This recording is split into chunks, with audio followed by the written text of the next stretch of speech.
In the dead of night over the Middle East, a squadron of Israeli fighter jets lifts off, carrying more than 100 Delilah missiles and JDAM bombs. Their mission: destroy Iran's nuclear program, a direct threat to Israel's security before dawn. On the other side, deep beneath Iranian soil, the reactors still glowed, unaware that a firestorm was approaching. And when the first bomb fell on Isfahan, the entire region went up in flames.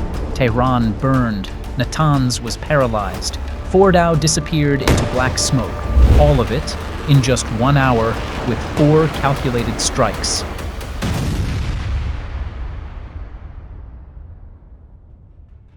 At precisely 2 a.m. Tehran time, as most Iranians were still asleep, Israel launched Operation Rising Lion, a full-scale assault targeting Iran's nuclear infrastructure and military command network.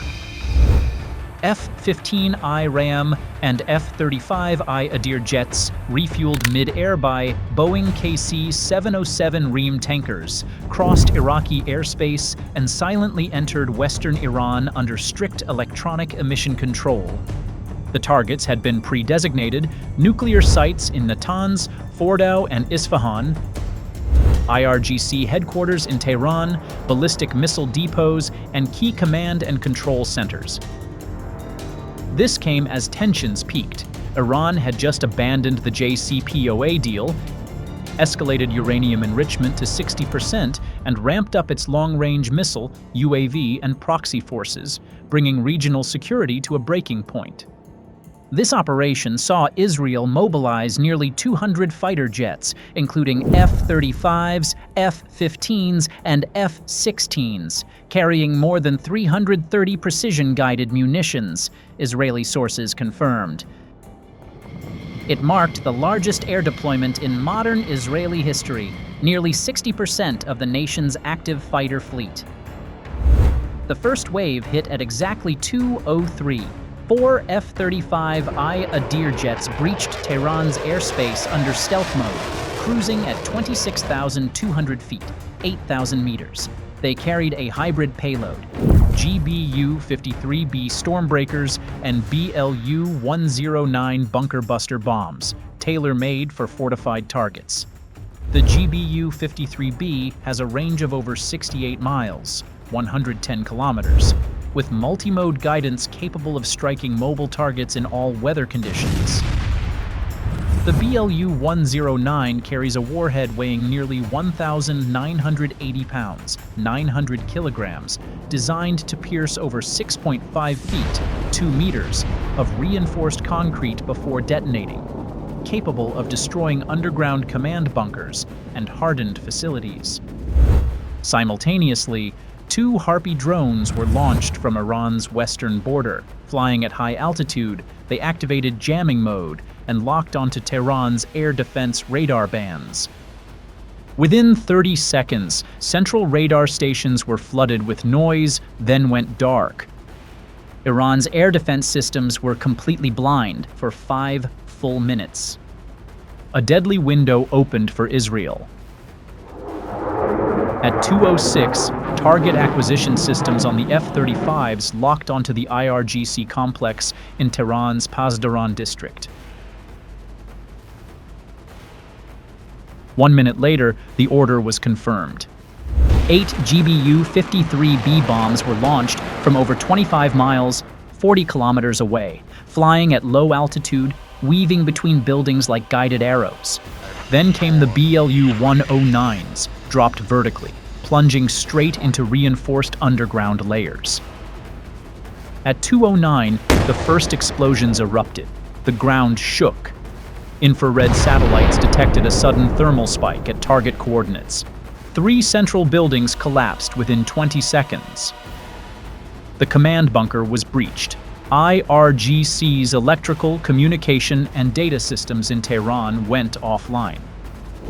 Initial Mossad reports claimed Major General Hossein Salami, IRGC's top commander, and at least 14 senior officers were killed in the strike.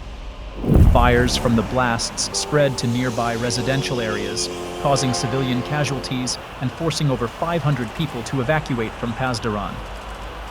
Less than 10 minutes later, a second wave began. From southwestern Iran, two F-15I Ra'am squadrons flying at 29,500 feet, 9,000 meters, split into formation to approach the Natanz nuclear complex. A Gulfstream G-550 recon aircraft followed behind to confirm the target remained unchanged. Using FLIR targeting systems integrated with GPS, the F-15 pilots locked on.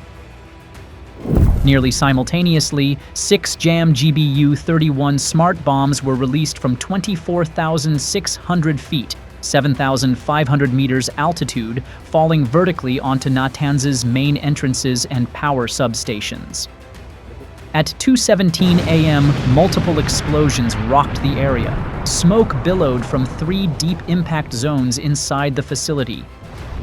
Infrared sensors registered intense heat. At least one of 3 reactors was believed to be destroyed.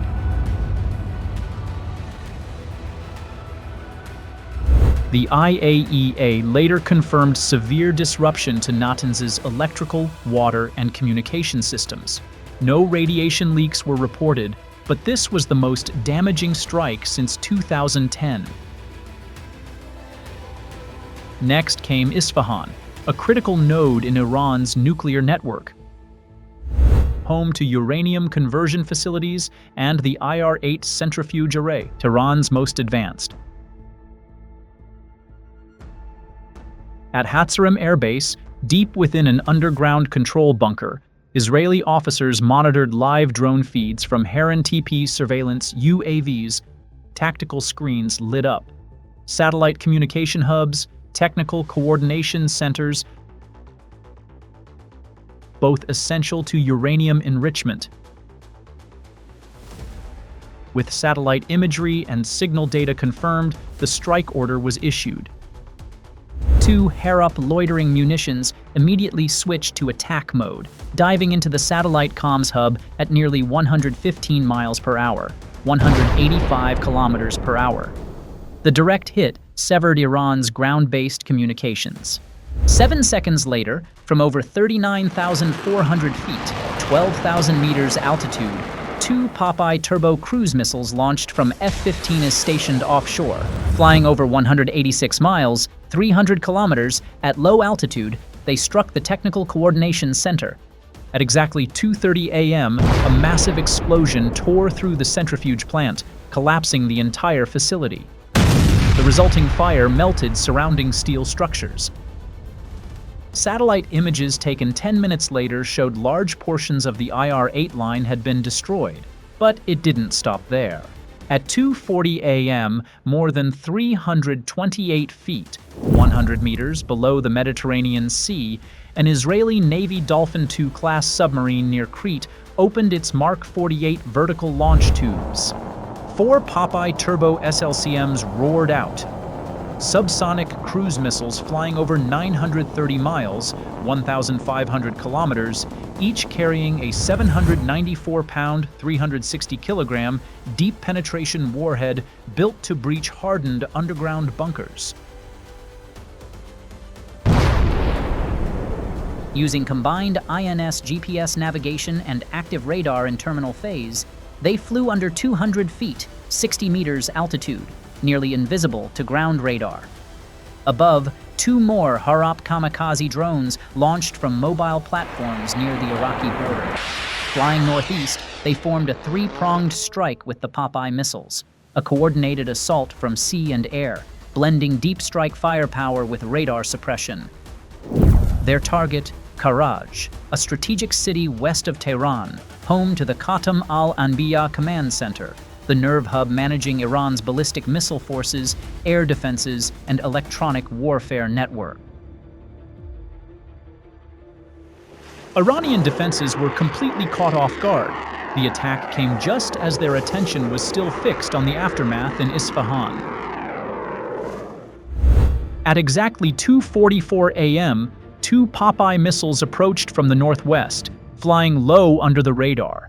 As they neared Karaj, they sharply ascended, activated onboard radar lock, and dove directly into the underground bunker. 2 meters, 6.5 feet, of reinforced concrete were penetrated in under a second. The warheads exploded deep inside, with an accuracy margin of less than 10 feet, 3 meters, from the command node. The entire command facility was instantly destroyed. Simultaneously, 2 Harop drones attacked outer perimeter radar posts, part of Iran's short-range air defense system.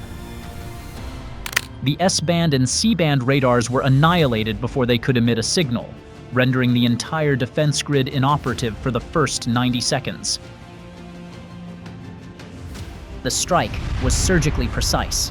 A giant fireball tore through the complex, lifting the roof and sending a smoke vortex hundreds of meters into the sky. Shockwaves toppled concrete walls. Debris flew for hundreds of meters. Brigadier General Gholam Ali Rashid, head of Khatam al-Anbiya, was killed instantly while leading an emergency meeting in the underground bunker. Iran's strategic command network was cut off in seconds. Remaining Harop drones diverted to nearby tactical missile launch pads, striking Fateh 110 and Shahab 3 systems. Ammunition depots, fuel storage, and logistics hubs were engulfed in a chain of secondary explosions, flames covering over 7.5 acres, 3 hectares. The Iranian Ministry of Defense lost all contact with Karaj for nearly 30 minutes. When rescue teams arrived, they found only smoldering ruins. Israel had made it clear this was not a one-off strike. It was a sustained campaign to dismantle Iran's command, defense, and retaliation capabilities. The Middle East had officially entered its most volatile chapter in 2 decades, but Iran did not falter. Just 45 minutes after the final bombs fell on Karaj, an emergency meeting convened in an underground base in Yazd. A nationwide red alert was triggered. Level 1 defense protocols were broadcast over military channels. Within 30 minutes, all air defense, early warning, and electronic warfare systems were back online. And by 6:30 a.m., Iran responded. From hardened silos deep within the Zagros Mountains, at least 3 Fatah 2 ballistic missiles were launched from Yazd and Kerman provinces. The Fatah 2 is unlike any weapon previously fielded by Iran, with a top speed of Mach 12, approximately 14,700 kilometers per hour or 9,100 miles per hour, a range of 1,240 miles, 2,000 kilometers, and a maneuverable hypersonic glide vehicle, HGV warhead. It's built to bypass any modern air defense, from Iron Dome to David's Sling. At 2:56 a.m., Israeli radar detected multiple high-speed inbound targets from the southeast. The country's multi-layered defense network, including Iron Dome, David's Sling, and Arrow 3, sprang into action. Dozens of Tamir and Stunner interceptors were launched from multiple defense nodes. 2 of the Fatah 2 missiles were intercepted in the lower stratosphere, neutralized by a combination of Stunner and Arrow 3 interceptors. But the 3rd missile pulled off a sudden skip-glide maneuver, dipped to just 19 miles, 30 kilometers, in altitude, and slipped through the radar blind spot. It struck at 3:01. An intense orange fireball lit up the night sky. A towering plume of black smoke rose. The blast shattered windows across a 1.2-mile, 2-kilometer radius. Power was knocked out in surrounding bases. A hangar reportedly caught fire, and emergency services were immediately dispatched. Footage from nearby civilians quickly circulated online. Loud explosions, flashing skies, and long sirens slicing through the air. While the full extent of the damage remains unclear, defense analysts agree. The Fatah 2's speed and maneuverability exposed a critical vulnerability in Israel's missile shield. The Iron Dome was no longer impenetrable. But Iran wasn't done. Within 24 hours, its regional proxy network was activated.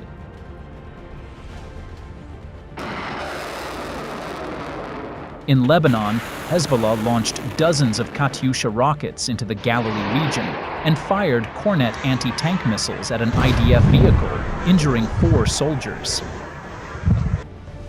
In the south, militants from Hamas and Islamic Jihad in Gaza fired waves of Grad and Fajr 5 rockets toward Ashkelon, Nedavat, and the outskirts of Haifa. Israel's air defenses strained under the pressure. Iron Dome batteries were operating at maximum capacity. Red alerts blared across dozens of towns. Civilians flooded into bomb shelters. The war had spilled beyond Iran's borders. It was no longer covert. It was open war. Both sides had now shown they were willing to risk it all. The security architecture of the Middle East is now on shaky ground. Strategic alliances, energy corridors, and military installations all could become the next ignition point. And as the fuse spreads, the fallout won't remain regional. The world is now facing a chain reaction in energy, in finance, in security, and in geopolitical balance. The question is no longer who will win, but rather when will this end, and is there any way back?